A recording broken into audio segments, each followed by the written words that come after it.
ಧರ್ಮಸ್ಥಳದ ವಿರುದ್ಧ ಹೆಣೆದಂತ ಷಡ್ಯಂತ್ರಗಳು ಒಂದೊಂದಾಗೆ ಬಯಲಾಗ್ತಾನೆ ಇದೆ. ಚಿನ್ನಯ್ಯಗೆ ಬುರುಡೆ ಗ್ಯಾಂಗ್ ಕಾಸು ಕೊಟ್ಟಿದ್ದ ವಿಚಾರದ ಬಗ್ಗೆಯೂ ಕೂಡ ಮಾಹಿತಿ ಸಿಕ್ಕಿದೆ. ಆ ಕಾಸಿನ ಬಗ್ಗೆಯೂ ಮಾಹಿತಿ ಸಿಕ್ಕಿದೆ. ಇದರ ಮಧ್ಯೆ ಪ್ರಕರಣದ ಷಡ್ಯಂತ್ರ ನಡೆದ ಸ್ಥಳದ ಮೇಲೆ ಎಸ್ಐಟಿ ಕಣ್ಣು ಬಿದ್ದಿದೆ.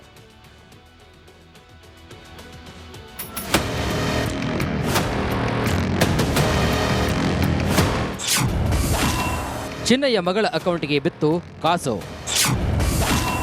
ಬುರುಡೆ ಷಡ್ಯಂತ್ರ ಹೆಣೆದಿದ್ದಕ್ಕೆ ಸಿಕ್ತ ಬಕ್ಷೀಸು.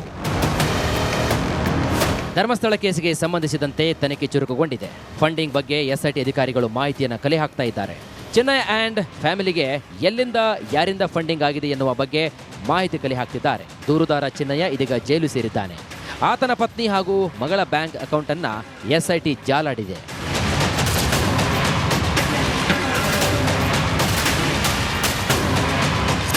ಚಿನ್ನಯ್ಯನ ಮಗಳ ಅಕೌಂಟ್ಗೆ ಗಿರೀಶ್ ಮಠನವರ ಪತ್ನಿ ಭವ್ಯ ಅಕೌಂಟ್ನಿಂದ 4,150 ರೂಪಾಯಿ ಹಣ ವರ್ಗಾವಣೆ ಮಾಡಲಾಗಿದೆ. ಬಸ್ನಲ್ಲಿ ಓಡಾಡಲು ಖರ್ಚಿಗೆ ಹಣ ಕೇಳಿದ್ದಕ್ಕೆ ಈ ಹಣ ವರ್ಗಾವಣೆ ನಡೆದಿದೆ ಎನ್ನಲಾಗ್ತಿದೆ. ಎಸ್ಐಟಿಯಿಂದ ವರ್ಗಾವಣೆ ನಡೆದ ಬಗ್ಗೆ ಚಿನ್ನಯ್ಯ ಮಗಳು ಭವ್ಯತಾಗೆ ಅಧಿಕಾರಿಗಳು ಪ್ರಶ್ನೆಯನ್ನ ಕೇಳಿದ್ರು. ಮಠನ್ನವರ್ ಬಸ್ ಖರ್ಚಿಗಾಗಿ ಹಣ ನೀಡಿದ್ರು ಅಂತ ಭವ್ಯತಾ ಹೇಳಿದ್ದಾರಂತೆ. ಎಸ್ಐಟಿ ಕಚೇರಿಯಲ್ಲಿ ವಿಚಾರಣೆ. ಬೆಂಗಳೂರು ಸರ್ವಿಸ್ ಅಪಾರ್ಟ್ಮೆಂಟ್ ಸಿಬ್ಬಂದಿಯನ್ನ ವಿಚಾರಣೆಗಾಗಿ ಬೆಳ್ತಂಗಡಿ ಎಸ್ಐಟಿ ಕಚೇರಿಗೆ ಕರೆಸಿ ಹೇಳಿಕೆ ದಾಖಲು ಮಾಡಲಾಗಿದೆ. ಇತ್ತೀಚೆಗೆ ಚಿನ್ನಯ್ಯನನ್ನ ಕರೆತಂದು ಬೆಂಗಳೂರಿನ ಸರ್ವಿಸ್ ಅಪಾರ್ಟ್ಮೆಂಟ್ನಲ್ಲಿ ಮಹಜರು ಕೂಡ ನಡೆಸಲಾಯಿತು. ಸರ್ವಿಸ್ ಅಪಾರ್ಟ್ಮೆಂಟ್ನಲ್ಲಿ ಬುರುಡೆ ಗ್ಯಾಂಗ್ ಪ್ಲಾನ್ ಮಾಡಿತ್ತು. ಅದೇ ಕಾರಣಕ್ಕೆ ಬೆಂಗಳೂರು ಸರ್ವಿಸ್ ಅಪಾರ್ಟ್ಮೆಂಟ್ ಸಿಬ್ಬಂದಿ ವಿಚಾರಣೆ ಕೂಡ ಮಾಡಲಾಗಿದೆ. 4-5 ತಿಂಗಳ ಹಿಂದೆ ಬುರುಡೆ ಗ್ಯಾಂಗ್ ಇಲ್ಲಿಗೆ ಬಂದಿತ್ತಂತೆ. ಚಿನ್ನಯ್ಯನನ್ನ ಮಟ್ಟನವರ್ ಇದೇ ಅಪಾರ್ಟ್ಮೆಂಟ್ನಲ್ಲೇ ಭೇಟಿಯಾಗ್ತಿದ್ರು ಅಂತ ಹೇಳಲಾಗ್ತಿದೆ. ಇದೇ ಕಾರಣಕ್ಕೆ ಕೆಲ ದಿನಗಳ ಹಿಂದೆ ಚಿನ್ನಯ್ಯನ ಸಮ್ಮುಖದಲ್ಲಿ ಅಪಾರ್ಟ್ಮೆಂಟ್ನಲ್ಲಿ ಮಹಜರು ಕೂಡ ಮಾಡಲಾಗಿತ್ತು. ಈಗ ತನಿಖೆ ಭಾಗವಾಗಿ ಅಪಾರ್ಟ್ಮೆಂಟ್ ಸಿಬ್ಬಂದಿಯ ಹೇಳಿಕೆಯನ್ನು ಕೂಡ ದಾಖಲು ಮಾಡಿಕೊಳ್ಳಲಾಗಿದೆ. ಯಾರ ಹೆಸರಲ್ಲಿ ರೂಮ್ ಬುಕ್ ಆಗಿತ್ತು, ಯಾವಾಗ ಬಂದಿದ್ರು, ಎಷ್ಟು ಜನ ಮೀಟ್ ಆಗಿದ್ರು, ಯಾವ ರೂಮ್ನಲ್ಲಿ ಉಳಿದುಕೊಂಡಿದ್ರು ಎಂಬ ಬಗ್ಗೆ ಹೇಳಿಕೆಯನ್ನು ದಾಖಲು ಮಾಡಿಕೊಳ್ಳಲಾಗಿದೆ. Bureau report, republic Kannada.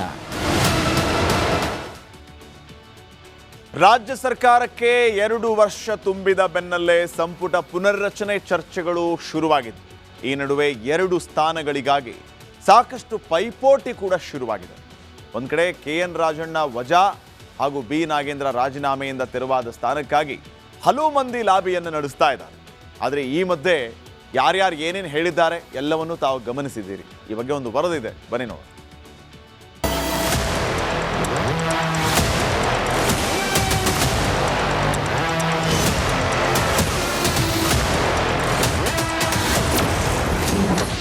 Siddu ಸಂಪುಟಕ್ಕೆ ಶೀಘ್ರವೇ ಭರ್ಜರಿ ಸರ್ಜರಿ. ಮಂತ್ರಿಗಿರಿ ಸಿದ್ದು ಬಣಕ್ಕೋ ಡಿಕೆಶಿ ಬಣಕ್ಕೋ?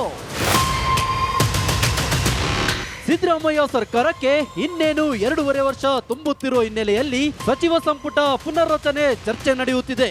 ಹಿರಿಯ ಸಚಿವರಿಗೆ ಮಂತ್ರಿಗಿರಿ ಕೈತಪ್ಪುವ ಸಾಧ್ಯತೆ ಇದೆ. ಸದ್ಯ ಸಿದ್ದು ಸಂಪುಟದಲ್ಲಿ 70 ವರ್ಷ ದಾಟಿರುವ 10 ಸಚಿವರಿದ್ದಾರೆ. 10 ಹಿರಿಯ ಸಚಿವರ ಪೈಕಿ 6 ಮಂತ್ರಿಗಳಿಗೆ ಗೇಟ್ ಪಾಸ್ ಕೊಡುವ ನಿರೀಕ್ಷೆ ಇದೆ.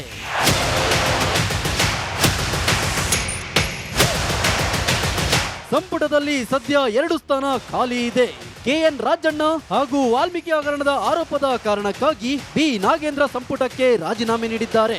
ಹೀಗಾಗಿ ಈ 2 ಸ್ಥಾನಗಳಿಗೆ ಸಾಕಷ್ಟು ಪೈಪೋಟಿ ನಡೆಯುತ್ತಿದೆ. 2 ಸ್ಥಾನಗಳು ಎಸ್ಟಿ ಸಮುದಾಯಕ್ಕೆ ಸೇರಿರುವ ಕಾರಣಕ್ಕೆ ಅದೇ ಸಮುದಾಯಕ್ಕೆ ನೀಡಬೇಕು ಎಂಬ ಆಗ್ರಹವು ಕೇಳಿ ಬರುತ್ತಿದೆ. ಇದರ ಮಧ್ಯೆ KN ರಾಜಣ್ಣ ಮತ್ತೆ ಸಂಪುಟ ಸೇರಲು ರಣತಂತ್ರ ಹೆಣೆಯುತ್ತಿದ್ದಾರೆ. ಮಂತ್ರಿಗಿರಿ ರೇಸ್ನಲ್ಲಿ ಯಾರಿದ್ದಾರೆ ಅಂತ ನೋಡೋದಾದ್ರೆ ಮಧುಗಿರಿಯ KN ರಾಜಣ್ಣ, ಪರಿಷತ್ ಸದಸ್ಯ BK ಹರಿಪ್ರಸಾದ್, ಮಳವಳ್ಳಿಯ PM ನರೇಂದ್ರ ಸ್ವಾಮಿ, ಬೆಳಗಾವಿ ಉತ್ತರದ ಆಸಿಫ್ ಸೇಠ್, ಬಳ್ಳಾರಿಯ B ನಾಗೇಂದ್ರ, HD ಕೋಟೆಯ ಅನಿಲ್ ಚಿಕ್ಕಮಾದು, ಚಳ್ಳಕೆರೆಯ T ರಘುಮೂರ್ತಿ, ಆಳಂದದ BR ಪಾಟೀಲ್, ಜೇವರ್ಗಿಯ ಅಜಯ್ ಸಿಂಗ್, ನರಸಿಂಹರಾಜದ ತನ್ವೀರ್ ಸೇಠ್, ಉನಗುಂದದ ವಿಜಯನಂದ ಕಾಶಪ್ಪನವರ್, ಅಥಣಿಯ ಲಕ್ಷ್ಮಣ್ ಸವದಿ, ಬಂಗಾರಪೇಟೆಯ SN ನಾರಾಯಣ ಸ್ವಾಮಿ ಮಂತ್ರಿಗಿರಿ ರೇಸ್ನಲ್ಲಿದ್ದಾರೆ. ಆಹಾರ ಸಚಿವ KH ಮುನಿಯಪ್ಪ, ಸಮಾಜ ಕಲ್ಯಾಣ ಮಂತ್ರಿ HC ಮಹದೇವಪ್ಪ, ಪಶುಸಂಗೋಪನೆ ಸಚಿವ K ವೆಂಕಟೇಶ್, ಪ್ರವಾಸೋದ್ಯಮ ಸಚಿವ NS ಬೋಸರಾಜು, ಅಬಕಾರಿ ಸಚಿವ RB ತಿಮ್ಮಪುರಗೆ ಗೇಟ್ ಪಾಸ್ ಕೊಡುವ ನಿರೀಕ್ಷೆ ಇದೆ. News desk, Republic Kannada. ಭೇಟಿಯಾಗ್ತಿದ್ರು ಅಂತ ಹೇಳಲಾಗ್ತಿದೆ. ಇದೇ ಕಾರಣಕ್ಕೆ ಕೆಲ ದಿನಗಳ ಹಿಂದೆ ಚೆನ್ನೈನ ಸಮ್ಮುಖದಲ್ಲಿ ಅಪಾರ್ಟ್ಮೆಂಟ್ನಲ್ಲಿ ಮೌಜೂರು ಕೂಡ ಮಾಡಲಾಗಿತ್ತು. ಈಗ ತನಿಖೆ ಭಾಗವಾಗಿ ಅಪಾರ್ಟ್ಮೆಂಟ್ ಸಿಬ್ಬಂದಿಯ ಹೇಳಿಕೆಯನ್ನು ಕೂಡ ದಾಖಲು ಮಾಡಿಕೊಳ್ಳಲಾಗಿದೆ. ಯಾರ ಹೆಸರಲ್ಲಿ ರೂಮ್ ಬುಕ್ ಆಗಿತ್ತು, ಯಾವಾಗ ಬಂದಿದ್ರು, ಎಷ್ಟು ಜನ ಮೀಟ್ ಆಗಿದ್ರು, ಯಾವ ರೂಮ್ನಲ್ಲಿ ಉಳಿದುಕೊಂಡಿದ್ರು ಎಂಬ ಬಗ್ಗೆ ಹೇಳಿಕೆಯನ್ನು ದಾಖಲು ಮಾಡಿಕೊಳ್ಳಲಾಗಿದೆ. Bureau report, republic Kannada. ರಾಜ್ಯ ಸರ್ಕಾರಕ್ಕೆ 2 ವರ್ಷ ತುಂಬಿದ ಬೆನ್ನಲ್ಲೇ ಸಂಪುಟ ಪುನರ್ರಚನೆ ಚರ್ಚೆಗಳು ಶುರುವಾಗಿತ್ತು.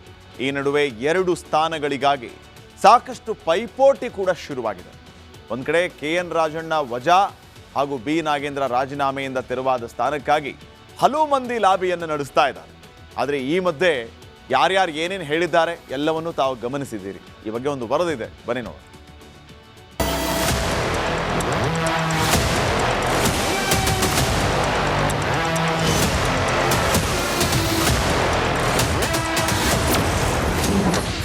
ಸಿದ್ದು ಸಂಪುಟಕ್ಕೆ ಶೀಘ್ರವೇ ಭರ್ಜರಿ ಸರ್ಜರಿ. ಮಂತ್ರಿಗಿರಿ ಸಿದ್ದು ಬಣಕ್ಕೋ ಡಿಕೆಶಿ ಬಣಕ್ಕೋ? ಸಿದ್ದರಾಮಯ್ಯ ಸರ್ಕಾರಕ್ಕೆ ಇನ್ನೇನು 2.5 ವರ್ಷ ತುಂಬುತ್ತಿರುವ ಹಿನ್ನೆಲೆಯಲ್ಲಿ ಸಚಿವ ಸಂಪುಟ ಪುನರ್ರಚನೆ ಚರ್ಚೆ ನಡೆಯುತ್ತಿದೆ. ಹಿರಿಯ ಸಚಿವರಿಗೆ ಮಂತ್ರಿಗಿರಿ ಕೈತಪ್ಪುವ ಸಾಧ್ಯತೆ ಇದೆ. ಸದ್ಯ ಸಿದ್ದು ಸಂಪುಟದಲ್ಲಿ 70 ವರ್ಷ ದಾಟಿರುವ 10 ಸಚಿವರಿದ್ದಾರೆ. 10 ಹಿರಿಯ ಸಚಿವರ ಪೈಕಿ 6 ಮಂತ್ರಿಗಳಿಗೆ ಗೇಟ್ ಪಾಸ್ ಕೊಡುವ ನಿರೀಕ್ಷೆ ಇದೆ.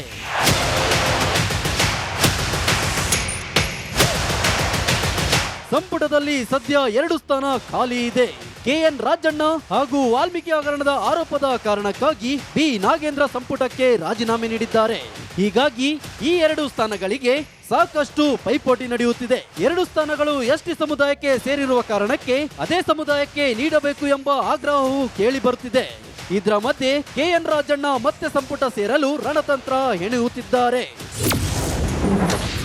ಮಂತ್ರಿಗಿರಿ ರೇಸ್ನಲ್ಲಿ ಯಾರಿದ್ದಾರೆ ಅಂತ ನೋಡೋದಾದ್ರೆ ಮಧುಗಿರಿಯ KN ರಾಜಣ್ಣ, ಪರಿಷತ್ ಸದಸ್ಯ BK ಹರಿಪ್ರಸಾದ್, ಮಳವಳ್ಳಿಯ PM ನರೇಂದ್ರ ಸ್ವಾಮಿ, ಬೆಳಗಾವಿ ಉತ್ತರದ ಆಸಿಫ್ ಸೇಠ್, ಬಳ್ಳಾರಿಯ ಬಿ ನಾಗೇಂದ್ರ, HD ಕೋಟೆಯ ಅನಿಲ್ ಚಿಕ್ಕಮಾದು, ಚಳ್ಳಕೆರೆಯ ಟಿ ರಘುಮೂರ್ತಿ, ಆಳಂದದ BR ಪಾಟೀಲ್, ಜೇವರ್ಗಿಯ ಅಜಯ್ ಸಿಂಗ್, ನರಸಿಂಹರಾಜದ ತನ್ವೀರ್ ಸೇಠ್, ಉನಗುಂದದ ವಿಜಯನಂದ ಕಾಶಪ್ಪನವರ್, ಅಥಣಿಯ ಲಕ್ಷ್ಮಣ್ ಸವದಿ, ಬಂಗಾರಪೇಟೆಯ SN ನಾರಾಯಣ ಸ್ವಾಮಿ ಮಂತ್ರಿಗಿರಿ ರೇಸ್ನಲ್ಲಿದ್ದಾರೆ. ಆಹಾರ ಸಚಿವ KH ಮುನಿಯಪ್ಪ, ಸಮಾಜ ಕಲ್ಯಾಣ ಮಂತ್ರಿ HC ಮಹದೇವಪ್ಪ, ಪಶುಸಂಗೋಪನೆ ಸಚಿವ K ವೆಂಕಟೇಶ್, ಪ್ರವಾಸೋದ್ಯಮ ಸಚಿವ NS ಬೋಸರಾಜು, ಅಬಕಾರಿ ಸಚಿವ RB ತಿಮ್ಮಾಪುರಗೆ ಗೇಟ್ ಪಾಸ್ ಕೊಡುವ ನಿರೀಕ್ಷೆ ಇದೆ. News desk, Republic Kannada.